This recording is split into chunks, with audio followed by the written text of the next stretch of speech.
40. Hi, Alice, how are you? Just organizing my pillows. I'm good. How are you? I'm fine. So happy to be able to talk to you today. Well, lovely to talk to you too. You really same team, so congratulations on that. Thank you. Thank you. How is it going? Are you happy?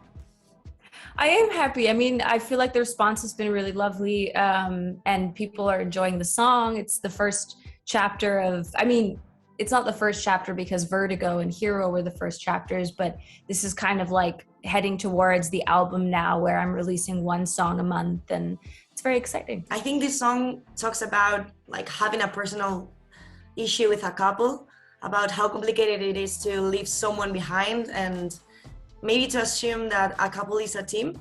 That's what I understood. Mm-hmm. It can be a couple, it can be a work relationship. In my case, it was kind of both. I was working with someone who I felt we just weren't speaking the same language anymore.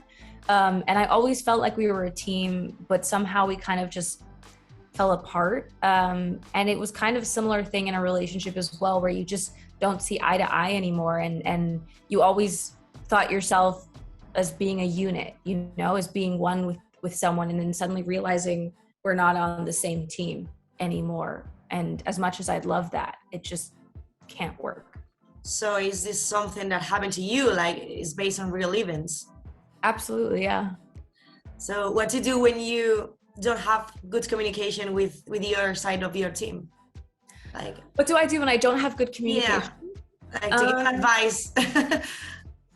Gosh, I mean, I think communication is key. And I think if there's problems in the communication, I think it's important to address them and figure out why everyone is understanding something different. So sometimes like a mediator who, like a third party, can come in and help make both people kind of understand what the other is saying or what the other wants. And in some cases, honestly, I think it's important to kind of realize and stay true to who you are and say, you know what, if you do have issues with something and that person doesn't understand it, then maybe that person isn't the right person, which is actually what the next song is about. So that's going to be interesting. You just mentioned Vertigo, Hero, and Island, first chapter of this new era.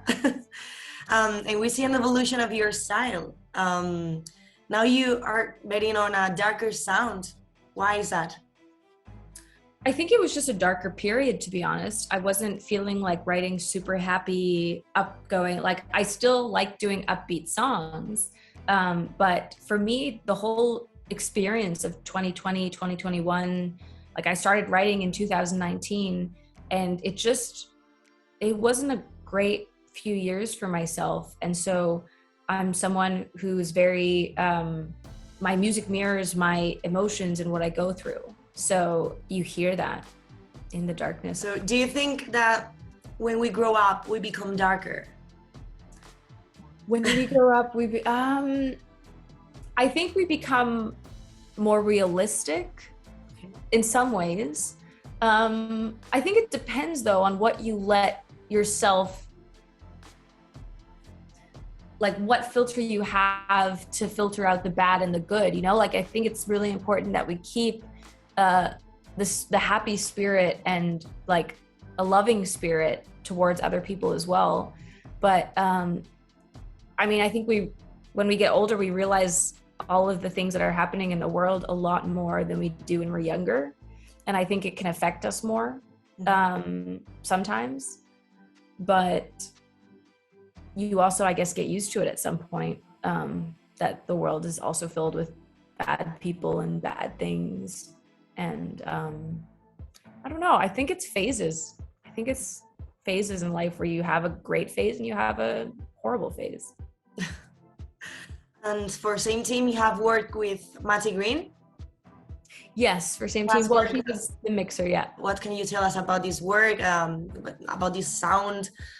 I've always been really, I mean, so I worked with him the first time on Vertigo for his mixing sound, and I really loved it. And I think he's just a very talented mixer, and I love that he makes it very, he just adds this punch to it, especially in the low end of the production that always sounds like there's a certain drive to it. So yeah, I love working with Maddie, and he's also Canadian, so we get along very well. And is this a sound that we will find in the following songs?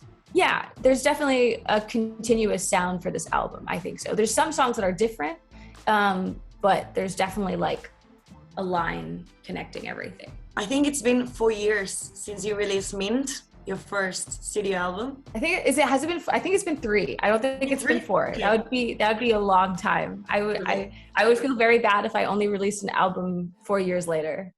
Why so much time between albums? Because it takes a while to write. I write everything myself, so it takes ages to kind of finish, and you go back to a song and then you write 5 other songs and you don't use those songs. Like, it's an ongoing process, and I wasn't ready to share it in 2021. 2022 was a better year for me. We are running a lot in music. We have so much pressure. There is a lot of pressure, you know, like there is this kind of feeling of, if I don't release something in 1 year, then I'm out, you know? So you try, and obviously I try not to think of that though. I try to just think I want to write music of how I feel and what's going on in my life to share with my fans. And yeah. Is there more pressure for an artist when you have experienced that success with no roots? Sometimes, but I feel like No Roots was something that was my introduction to who I was, and I had no idea that the song was gonna take off the way it did. And I always tell myself, like, if I happen to write a song like No Roots again one day that people just relate to and feel, then that's great. But I can't force something like that, and I don't want to force it. I don't want to have a huge writing team of 10 people that are like, yeah, if we release this is going to be a hit. Like, I want to release honest music. And if No Roots had been less successful, I'd still be releasing music, you know, like nothing has really changed in that regard. I just want to stay true to the music I love and the experiences I have, and kind of connect those 2 elements. Yeah, it's all about growing up and exactly, because I feel like that's what I relate to when I listen to a singer or a songwriter. I like to listen to the lyrics. I like to know what's going on in their life and how they're explaining themselves, and I think it's very special. Have you felt that the music industry put much pressure on women more than in guys, you know? I would say women, there's more expectations of women. For example, like how we look, how the song should be, how we perform. Like, I feel with men, there's less backlash, there's less expectations of what it should be like, what you should look like. So yeah, I do think as a woman, and also age-wise, like, there's very few women that still perform. I mean, there's still enough, but it's a lot of people always have this expectation, like, oh yeah, when you hit 30, that's when your career is over as a woman. And yeah, it's a little scary sometimes. How do you see this situation in Germany?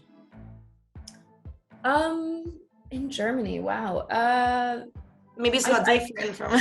But I know female singers that still have careers afterwards, like even when after they've had children, and I think that's great. And I look up to that very much. So I do think they're supportive of women, but I think the support could be much bigger of newcomers that are females. But I think that'll grow in the years to come. And about your country, you were in the Voice Germany as a coach. I was, yeah. What about that? Is it difficult to judge other artists? It was very difficult to judge other artists, and I felt really bad a lot of the time, saying no or having to kick someone out of a team if they did a battle or whatever. So it was a really lovely and crazy experience at the same time. And I was very lucky that my team and my candidate won. She was amazing. She had such a beautiful voice, and her technique is just so good. So yeah. About Spanish voices, with who of our artists would you turn around your chair? Gosh, which Spanish artist would I? If you're listening to any Spanish artist right now, if you know. Gosh, I mean, I don't actually listen to that much Spanish music because I'm someone who listens to lyrics a lot. Yeah. I think probably, I guess, do you know Alvaro Soler? Yes, of course. Yeah, I think I would turn my chair around for him. Or Bad Bunny he's not Spanish though. He's isn't he from South America? Yeah, he's from Puerto Rico. Puerto Rico. Yeah. I'll just say Alvaro. So you know Alvaro from The Voice? I do. So, well, I've met him actually at a concert because we were both performing, and then we often perform at the same time in Italy because we have the same promoter. So yeah, I would turn my chair around for him. Yeah, it would be nice, a collaboration between you two. Yeah, that'd be so cool. I've never thought about it, but I think it's a good idea. What else can you reveal about your next album, the following projects you have? I mean, as you said yourself, this album is going to be quite dark. It's a saddish album, but I think the important part of this album is that there is a light at the end of the tunnel, and I don't know. I think we'll be going on tour, hopefully, if everything works out with COVID and all that stuff and the restrictions. Yeah. But yeah, no, I'm positive that it'll work out, and we'll be playing festivals again this summer. So it's all very exciting. And about that tour, is it Spain in your plans? I hope so. I really hope so. I think we're not doing it on this tour, but we might be doing it then next year. Okay. So good luck with everything. Thank you. Alice, thank you very much for this lovely chat. Thank you for your time. And hope to see you very soon in Spain. I hope so too. We're actually going to Barcelona tomorrow to film something, but that's for an Italian radio station. So. And think about that collaboration with Alvaro. Yes, I will indeed. Thank you, Alice. Thank you. Take care.